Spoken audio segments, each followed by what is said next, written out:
guys, finally I have a books to be home with you in my YouTube channel. So it's very long time ago that I made a Bookhaul YouTube channel. That was way back 2022, guys. It's 2022 pa, guys. So yeah, today is year 2026. After 3 years, I made a Bookhaul. So hindi ako nag-Bookhaul for 2 years. Like that, I am so busy at work. So I'm working nurse in the hospital and I am so busy. So maybe now na books pero hindi ko yung whole ganon. Kasi I don't have time to read. I started and I don't have time. So parang nawala sa akin yung pagbabasa. But I started reading little guys. Pero hindi ko katapos. So yeah, I have here 12 books to be hauled really today. So yeah, guys, here are the books that I've bought in blue up, in orange up, and in a black application, guys. So yeah, tatlong application, pero more probable the new one are from the black application. So yeah, we're going to haul this today with you. And if you're currently watching me right now, please do not forget to subscribe on my YouTube channel, hit the like button, and click the notification bell for more video updates. So yeah, let's do this, guys.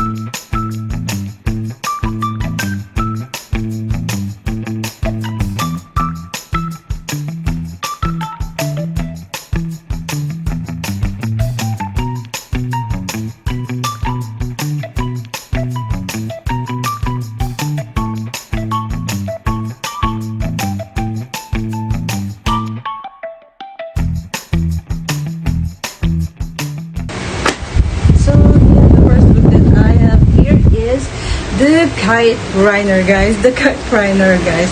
I already read this book with you, and I'm currently at chapter 18 with this book.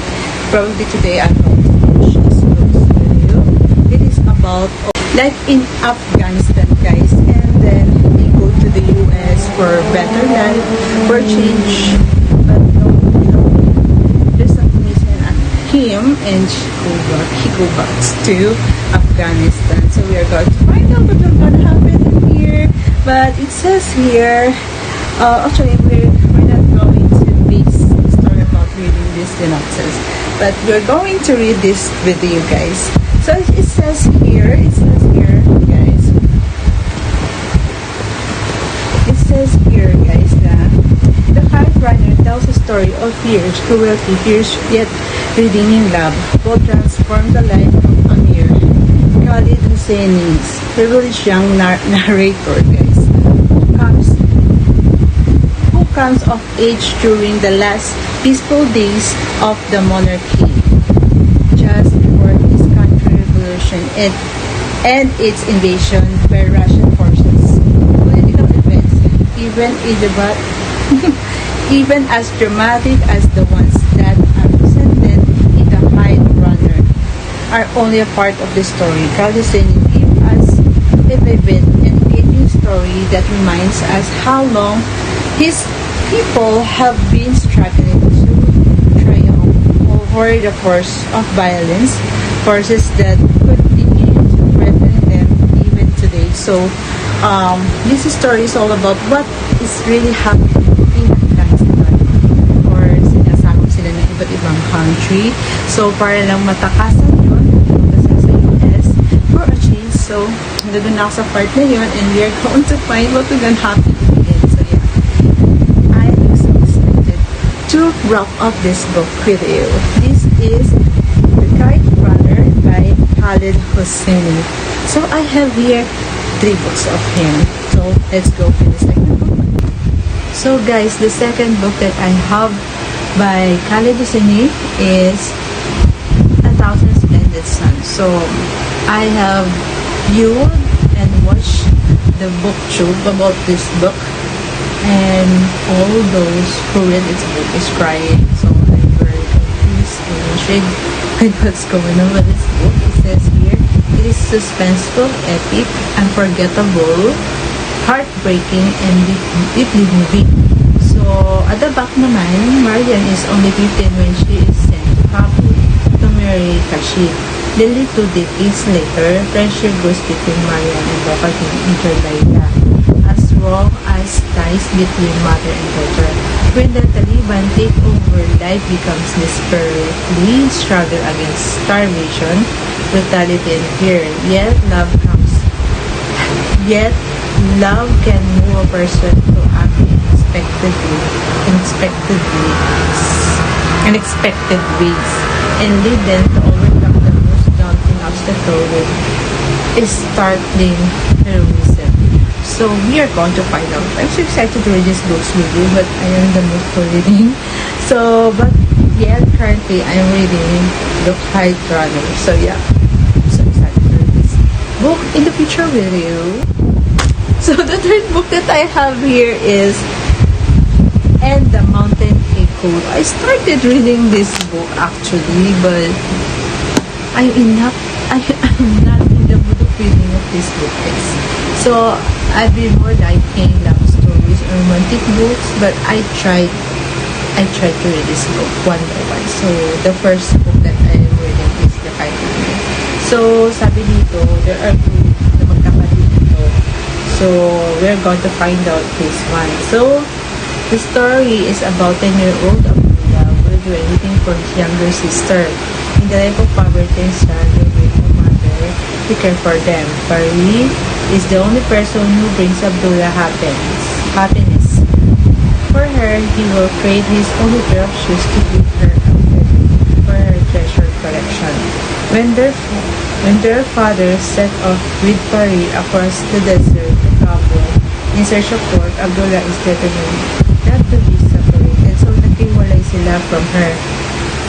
Neither father nor sister know what this fateful journey will bring them, and the mountain echoes is deeply moving, empty of heartache, hope, and above all, the unbreakable bonds of love. So, very intrigued, diba? So, we are going to find out what will gonna happen when I read this book in the future with you. So, yeah, I'm so excited to read this book with you. The next book that I have here is the Jenny Han next trilogy series, which is the Summer Turns to Pretty. We'll always have summer. It's all about summer. It's not summer without you by Jenny Han. So as previously read, I already read the books, the trilogy series of Miss Jenny Han, which is the To All the Boys I Loved Before, diba? So the next book that I'm going to read is her next trilogy series, which is captivating to me. I bought this from Black Application and it cost me much cheaper than in the store. So yeah, I'm so excited to read this book with you. Napakaganda. It's all about summer love. I don't wanna spoil you with this book, but some of you are done reading this. Well, if you want to make a comment with this book, please comment down below, guys. So yeah, I'm so excited to read this book with you. The next book that I will going to haul with you is from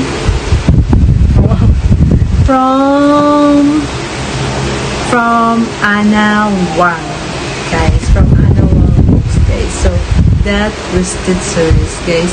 So napakaganda ng dalawa, kasi yung nabili kong dalawa hindi maganda din. So I'm very disappointed with the two books, but all I need is the story. So yeah. So maganda pa naman siyang i-display, pero magkaiba yung dalawa. Na-disappoint na yung ako. So yeah. We are going to read this book with you in my Booktuber channel, which is the ms.ysolde.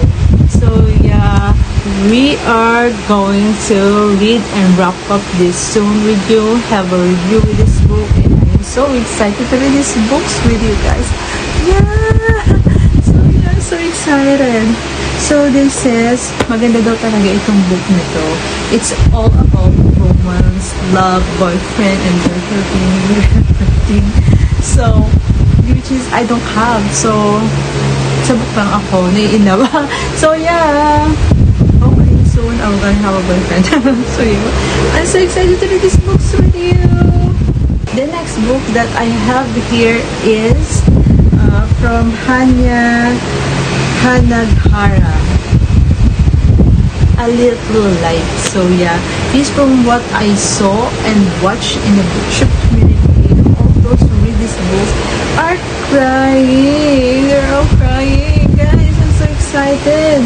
Let's see the back of the book. It says, "He is the New York Times bestseller, a remarkable an epic study of trauma and friendship, written with social intelligence and depth of perception that is with one of the benchmark against which all other novels that broach those supplies that brought those subjects, and they are legion with measures a little life announces." So napakaganda ito, dramatic book ito. Actually makapal to. So ito yung copy naman, pero yung original nito ganito yung kakapal, guys, which is costing to 600 to 700 pesos. Yeah, nakabili na ako ng copy nito at the blog application, and costing too much cheaper than I expected. I'm so excited to have a book wrap of this book with you and to read this book in my vlog. So the next book, the final book that I have here is The Silent Patient by Alex White. So I'm going to introduce this patient or patients. So I have a nurse, maybe it's patient. Well, we're going to find out. So nakalagay dito sa likod, over 2 million copies sold worldwide, unforgettable in Hollywood, bound with a mix of Hitchcock, plan, suspense, Agatha Christie. So, meron kasi yung book si Agatha, diba? Plotting and quick tragedy. So, maganda lang itong story nito. I'm so excited to read these books with you. So, lagi guys, nagbabasa talaga ako ng books, diba? So, natigil lang talaga siya nung lumipat na ako ng hospital. Kasi, doon sa hospital na nilipat, ang super daming pasyente ng guys. So, yan, parang labanan tayo sa gera pagdating mo sa bahay pag napagod ka. So, yung day off mo, ikaw na lang itutulong mo. Parang ipahinga mo yung katawan mo. Kasi sa next duty mo, kasaba ka na naman sa gera pag napagod natin katawan. So, yeah, papunta ang isip natin sa knowledge.